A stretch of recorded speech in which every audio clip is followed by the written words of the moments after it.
윤석열은 출당하라. 이 목소리가 지금 국힘 내부에서 대대적으로 흘러나오고 있다고 합니다. 국힘 대선 후보들 또한 윤석열 언급 자제하자 혹은 선을 긋고 있다고 합니다. 윤석열은 최고 범죄인 내란 혐의 피의자입니다. 형사재판이 이뤄지고 있으나 사실상 수많은 증언이 윤석열을 지목하고 있어서 사형 아니면 무기징역 둘 중 하나를 받을 수밖에 없습니다. 그런데 눈치가 없는 건지 아니면 저격을 한 건지 홍준표는 이런 말을 합니다. 흉악범은 사형하고 마약과의 정쟁 선포한다. 뭐 이런 언급을 했는데요. 홍준표의 이 발언에 윤석열은 벌벌 떨고 있을 것으로 보입니다. 오늘 나온 한국갤럽 차기 대권 조사 이래 최고치를 또 기록했다고 합니다. MBS에 이어 한국갤럽마저 이재명 대표 지지율 사상 최고치를 기록했습니다. 이재명 후보 38%, 홍준표, 김문수 7%, 한동훈 6%. 그런데 나경원은 언급조차 되지 않았습니다. 그래서 찾아보니 후보군에 나경원은 존재하지 않았습니다. 기타 인물에 있을 것으로 보이고요. 순위 보면 홍준표, 한덕수, 김문수, 한동훈, 이준석 쭉 나가죠. 안철수 이렇게 나갈 겁니다. 이재명 대표 정말 압도적인 1위. 주관식 조사였기 때문에 나경원의 이름을 선택한 이는 거의 없었다라고 보입니다. 지지율 0%로 폭락한 것이죠. 다시 이야기를 돌아가서 이번 조사 또한 보수 가표집이 된 조사였습니다. 보수 310, 중도 303, 진보 272. 보수가 진보 중도보다 보수층이 더욱더 많이 가표집이 된 조사였습니다. 그런데도 이재명 대표 사상 최고치의 기록을 했고요. 정당 지지도를 봐도 민주당 42, 국힘 34. 대선이 가까워질수록 이재명 대표와 민주당의 지지율이 떡상을 하고 있다는 사실을 알 수가 있었습니다. 할 말이 없고 그냥 어떡하냐. 그냥 국민 여러분들이 탄핵 재판을 어떻게 지켜보셨는지, 계엄을 어떻게 지켜보셨는지는 모르겠지만 실제로 이 변론을 준비하고 하면서 이 나라의 시스템 자체가 너무 많이 망가졌구나라고 생각을 하고 저는 개몽되었습니다. 윤석열 신당 창당을 주도했던 김계리를 향해 국힘의 강력한 딴지가 들어왔다고 하는데요.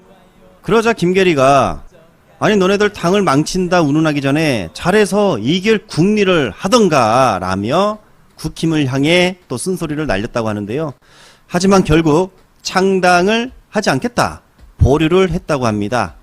그러면서 조용히 끝내면 될 것을 이걸 국힘이 압박했다라며 마치 국힘의 압박이 강했기 때문에 창당을 하지 못했다라는 그 내부 분열 발언을 했다는 것입니다. 이 정도면 S걸 아닙니까? 대선 말아먹을 작정이지 않고서는 이럴 수 없다고 저는 생각이 듭니다.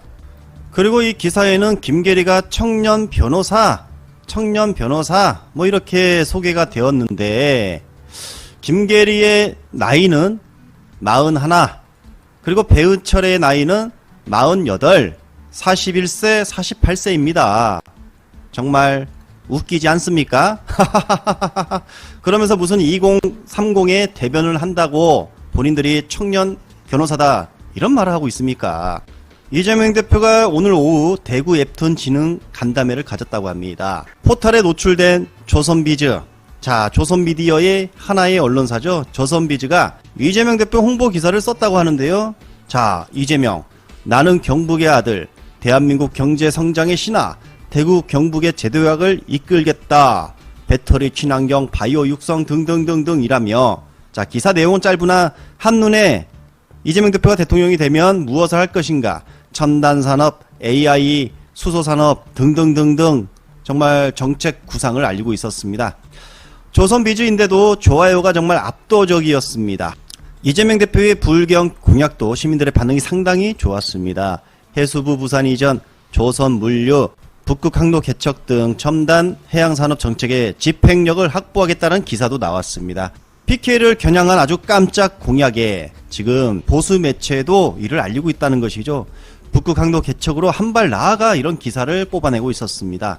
보수 매체 뉴스원에서는 안동의 아들 이재명, 해수부 부산 이전, TK 성장 엔진 재가동이라며 찬양을 하고 있었고요. 오늘 발표한 이재명표 정책을 이 보수 매체에서 대대적으로 알리고 있었습니다.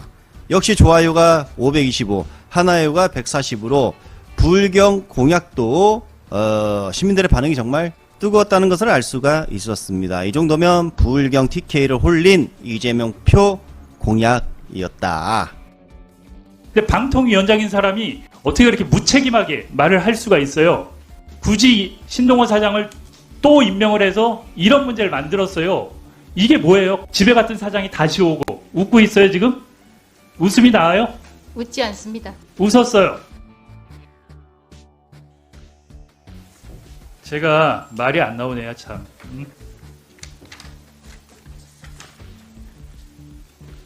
그리고 지금 방송사 제어가 하고 있죠. 그렇습니다. 왜 그렇게 서둘러서 하고 있어요? 서둔 것이 아니라 오히려 늦어진 것입니다. 알겠습니다.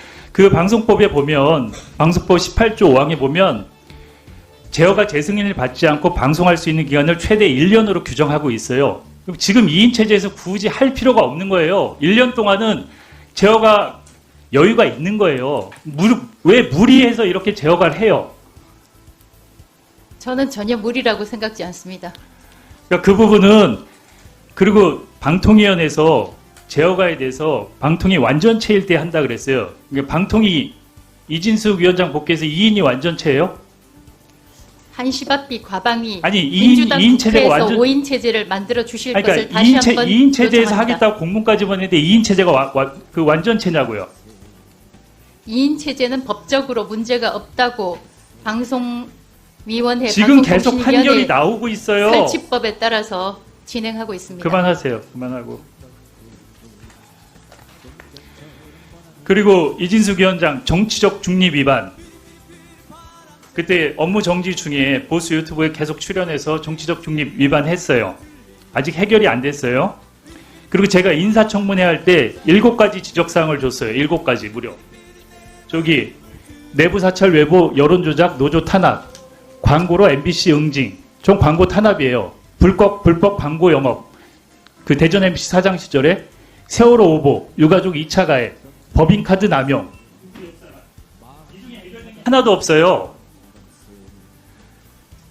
저는 이진숙 위원장, 아까 이혜민 의원도 얘기했지만 제대로 한 게 하나도 없어요. 저는 사퇴해야 된다고 생각해요.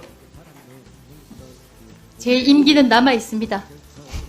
지금 대전시장이나 선출직 출마하려고 준비하고 있죠. 대전시장이요? 대구시장. 전혀 처음 듣는 이야기입니다. 그러면 여기서 선출직이 안 되겠다고 약속을 한번 하세요. 그런 식의 어제도 말씀드렸지만 강제적으로 선언을 하라든가 사과를 하라든가 그런 일은 하지 못합니다. 여기까지 하시죠.